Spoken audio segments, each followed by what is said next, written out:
Alright kids, I know this is what you've all been waiting for. You know this little adjustment knob that supposedly tightens this to keep it from moving and all this stuff. So what you can do is loosen this 12 millimeter. So you know when it's this way it's tight. So what you can do is move that, leave it there, then move the lever down again, and now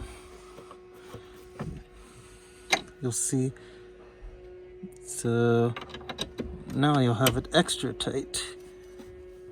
See, more resistance. Now you won't have that loose feeling anymore. And then tighten the bolt up, and no more loose lever. See how much more resistance now. Halfway is pretty tight, and then all the way it's really tight. So that'll never move on accident ever again. Problem solved. Just one little nut.